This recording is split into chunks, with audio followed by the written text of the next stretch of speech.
জিঙ্গেলে কব ভালো আছে, হ্যাঁ ভালো আছে, আল্লাহর রহমতে আপনার দোয়ায় 10 জনের দোয়ায় ভালো আছে। কিতা ভালো আছেন জিজ্ঞাবেন, চাচায় ভালো আছেন মানে কি? আল্লাহর রহমতে আপনার দোয়ায় তারা 3 জন বিদেশ,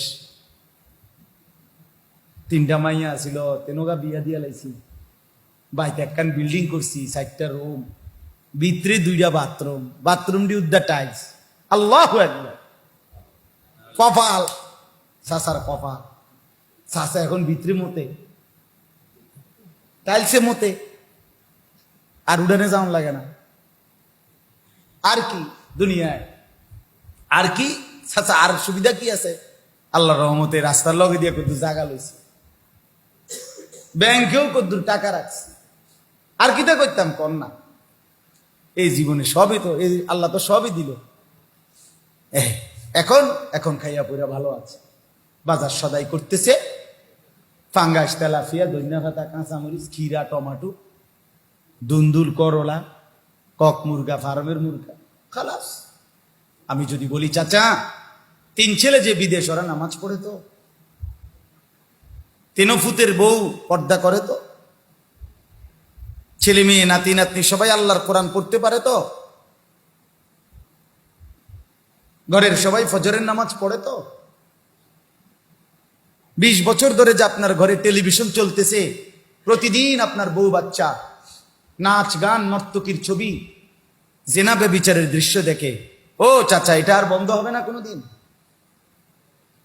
30 বছর ধরে সুদের লেনদেন, কিস্তির লেনদেন, এটা আর ছাড়বেন না কোনোদিন? হ্যাঁ, আখেরাত দুনিয়া না বুঝলাম টাইলস, বুঝলাম আর এই ঘরে পেশাব করেন, টাইলসে মুতেন। আখেরাত কবর, ওর কোনো প্রস্তুতি লাগবে না। ওফ, আল্লাহ আমাকেই মাফ করে দেন। ইয়ালামুনা যাহিরাম মিনাল হায়াতিদ দুনিয়া ওয়া হুম আনিল আখিরাতি হুম গাফিলুন। আল্লাহ বলেন, বান্দা দুনিয়ার বাহ্যিক অংশ, উপরের পিঠ, এটা তো খুব বুঝলা, কিন্তু আখিরাতের ব্যাপারে তো একদম গাফিল হয়ে গেলা। আমি প্রায় বলি বন্ধু, এই কাগজের যেমন এটা একটা পিঠ, এটাও তো একটা পিঠ। এই পিঠে তো দারুণ করে সাজাইলেন, এই পিঠ তো একদম সাদা খালি। আল্লাহ যেন জিজ্ঞেস করছে, বান্দা মাটির উপরেও তো তোমার একটা ঘর, মাটির নিচেও তো তোমার আরেকটা ঘর।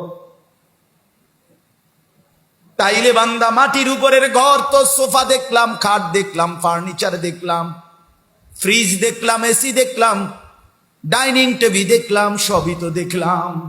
তো মাটির নিচে কবরের ওই ঘর, ওর জন্য প্রস্তুতি কোথায়? ওইটা যে একদম খালি।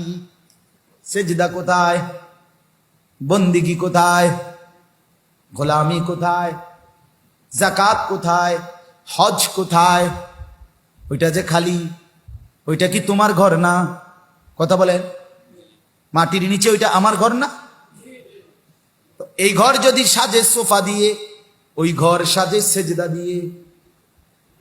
এই ঘর যদি সাজায় খাট দিয়ে, ওই ঘর সাজায় আল্লাহর রাস্তায় সাদাকা করে,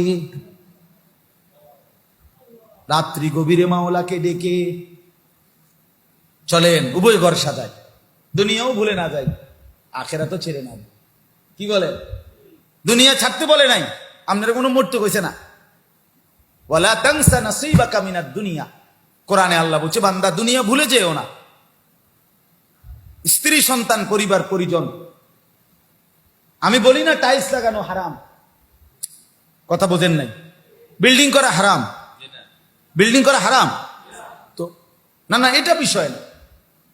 আল্লাহকে ভুলাটা না যায়, ওইটা না আপনারে বললাম। আপনারে তো দুনিয়া ছাড়তে বলি নাই মিয়া, আপনারে বলছি আপনি আল্লাহকে ভুলে গেলেন কেন? খোদার 365 দিনে ছেলেটা একদিনও ফজরের নামাজ পড়ে না। 16 বছরের ছেলেটা মুসলমান। ওই বাপ তোমার ঘরে ঘুমায় কেমনে? তুমি বাচ্চা রইলা কেমনে?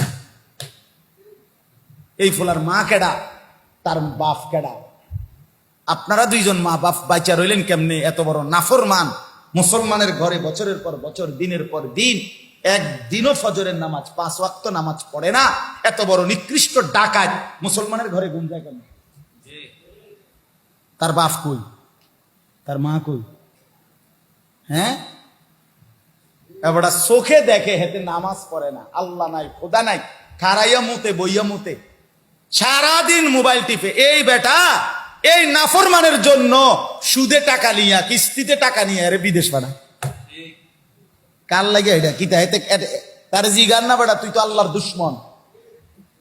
যে সেজদা করে না সে আল্লাহর দুশ্মন না? যে সেজদা করে না সে রসুলের দুশ্মন না? তো আপনি কার লাগে কি করলেন? ওর আখেরাত শেষ করলেন, নিজের আখেরাত শেষ করলেন। সুদের টাকায়, কিস্তির টাকায় ওর আখেরাত বরবাদ করলেন না, নিজের আখেরাত বরবাদ করলেন না। আমার কথায় রাগ হইয়েন না। আর একবার না আসলে, না আইলাম আর একবারই কোনো, আর যদি কোনোদিন নাও আসি একবারই বললাম,